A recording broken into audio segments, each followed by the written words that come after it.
Greetings, extraterrestrials, and welcome to History for Aliens, Roman History, Episode 6, The Roman Forum and the 12 Tables.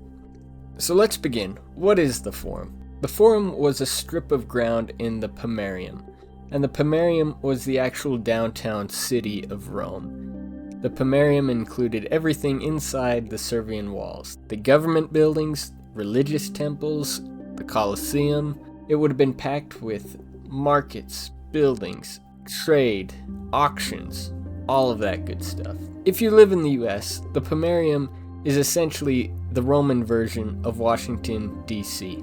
Just add on about 2,000 to 3,000 years. Here is Washington, D.C., and you can see that in just a 2-mile radius, you can go from the Supreme Court building, the Library of Congress, the U.S. Capitol, the Washington Monument, the Thomas Jefferson Memorial, the FDR Memorial, the World War II Memorial, the Reflecting Pool, the Lincoln Memorial, the Smithsonian, and the White House, all within just 2 miles.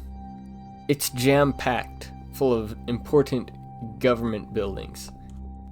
Here's an aerial photo of Washington, D.C., and you can see all of that is within easy walking distance. This is a depiction of what ancient Rome might have looked like at the height of the empire. You can see all these tremendous, huge buildings, meeting places, the Colosseum, everything jam-packed in one. But remember, Rome is not quite to this point yet. The Forum is where social and political life was kept up. It's where speeches and public debates were made. It's where the homeless slept. It's where trophies of war were displayed. It's where business was done. Businesses and shops would have lined the Forum, up and down. By the time we get to the emperors, different emperors will tear down buildings and clear spaces to expand the Forum to include Caesar's Forum, Augustus's Forum, and Trajan's Forum. The following are a few of some of the public buildings that could be found in the Forum during the time of the early Republic. And this is what the Forum looks like now. And here's a map of Rome during the Republic period. The black line outlying, that's the Pomerium, that's the Servian walls. The red circle that I added is where the Forum is.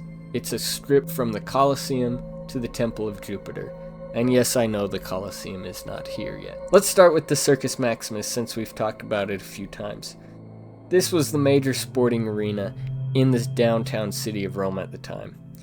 It's where chariot races were held. It's super cool and super big. This is what it looks like today. It's basically just a barren field. And here's an aerial view so you can get a better sense of its scale.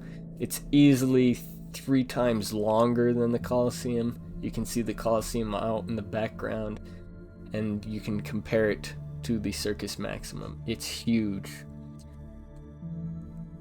Temples were relatively closed off to the common people, both plebs and patricians alike. The people would leave sacrifices outside the temple on an altar to the gods they were praying to. Temples were seen as the houses of the gods, and only priests and maintenance were usually allowed to go inside and offer prayers and sacrifice. Exceptions were made for generals during triumphs, and oftentimes the Senate would meet in temples to discuss their business. This is the first temple we'll talk about. It's the Temple of Vesta. This was the meeting house for the Vestal Virgins. Inside it had an eternal flame, which the virgins would tend to. And this is what it looks like today. This is the Temple of Saturn. Remember, Saturn was the god of harvest, farming, agriculture. And so a lot of emphasis would have been put on Saturn, because without Saturn, you don't eat. This is what the Temple of Saturn would have looked like. Here's another version of it with a little more color. And this is what it looks like today. Not much remaining. This is the Temple of Castor and Pollux. They were twins in Greek and Roman mythology. Here's another version of what it would have looked like, right in the center of downtown Roman Forum. And here's what it looks like today. 3 columns standing. And the last temple we're going to talk about is perhaps the greatest temple built in ancient Rome, the Temple of Jupiter Optimus Maximus. Remember, Jupiter was based off the Greek god Zeus, the chief god in the Roman pantheon. It was completed in 510 BCE, right as Rome was transitioning from the regal period into the period of the Republic. It was massive, as you can see here. Here's another version of it next to several other temples, and you can see it easily swallows up the space of many of those temples. And this was placed, of course, on top of the Capitoline Hill. And here's what it looks like today, or at least what the remaining foundation looks like today.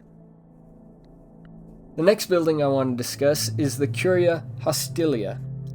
This is believed to have been built sometime during the regal period, and it would have been a favorite meeting spot for the Senate. It will stand until the end of the Republic. The Senate had no formal meeting house, and would assemble in different places throughout the Forum, including some of the temples previously discussed. But the Curia Hostilia was one of their favorite go-to meeting spots. The Senate often enjoyed working in the temples, and would work under the notion that they were doing the work of the gods, and the Senate was often very respectful of the places that they were meeting in. The Curia Hostilia will burn down at the end of the Republic, but we will get to that when the time comes. Here's what the Forum might have looked like at the height of the Empire. You can see people lining the streets for a triumph here, statues and pillars built everywhere, temples built left, right, and center. Here's another version. You can see the townspeople are listening to a speech, an orator deliver some kind of address to the people. And this gives us a good idea of what Rome might have looked like and felt like to walk around during the time of the Empire.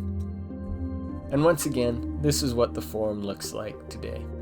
Keep in mind that construction was happening 24/7 in different places along the Forum. It was built and rebuilt multiple times over. Archaeology is constantly ongoing today to discover the rich layers of history in the dirt along the Roman Forum. Remember, Rome's been around now for about 3,000 years. There are cities on top of cities. It's been destroyed, rebuilt, reconstructed, constructed, and rebuilt again and again and again. We now need to move on to the 12 tables.